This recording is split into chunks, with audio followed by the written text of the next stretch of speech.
friends, thanks for joining me.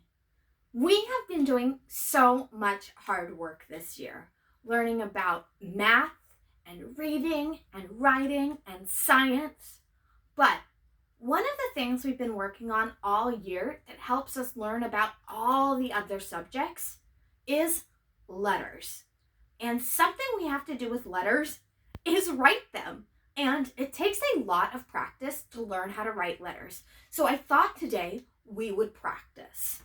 When we write on a line that looks like this. This is our ruled line. Can you say ruled line?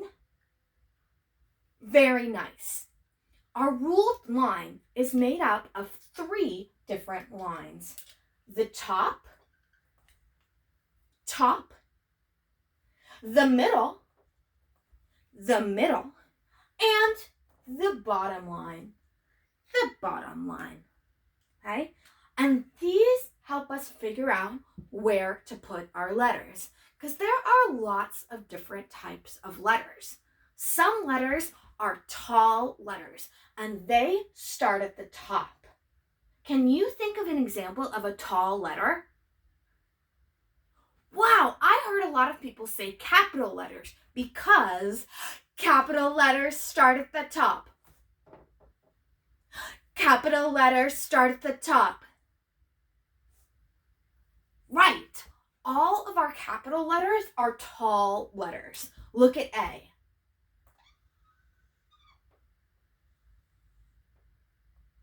A is a tall letter when it's capitalized because it starts at the top and it goes all the way to the bottom.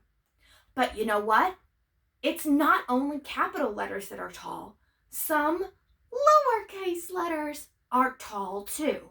Can you think of a lowercase letter that is tall? Hey, great ideas. Here are some lowercase letters that I know that are tall. K.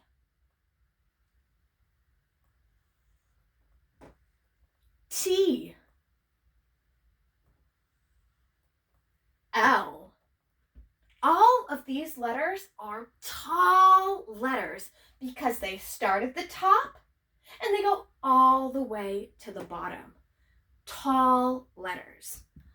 But those aren't the only types of letters that we have. Can you help me say bye-bye to the tall letters?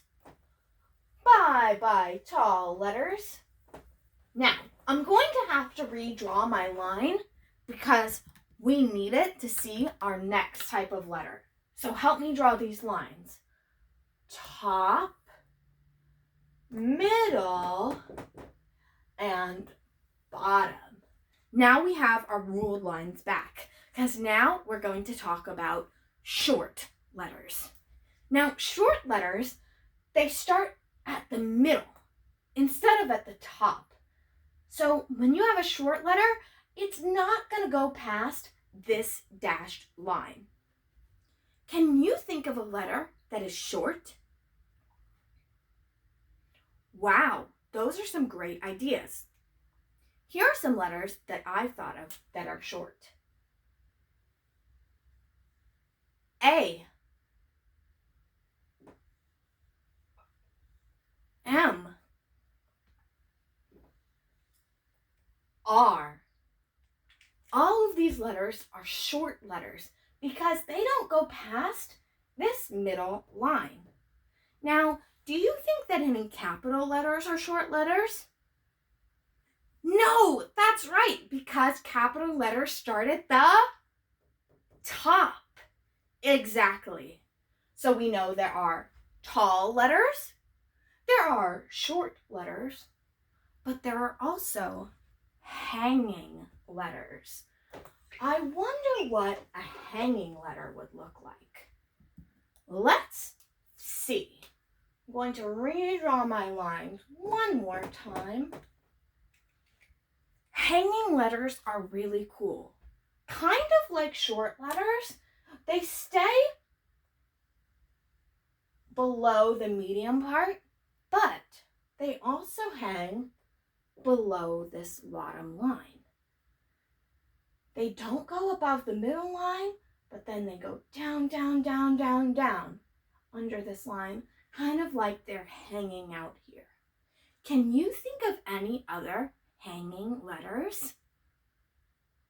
Excellent! Letters like J and P are hanging letters because they go below the line. Now here's something that I noticed about all of the hanging letters. I'm going to write it, not just the hanging letters, but all of the letters. I'm going to write some down here and see if you can figure out what I noticed about the letters. Here's a tall letter H. Here's a short letter I. And here is a hanging letter P.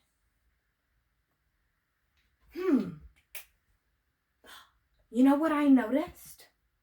All of my letters sit on this bottom line.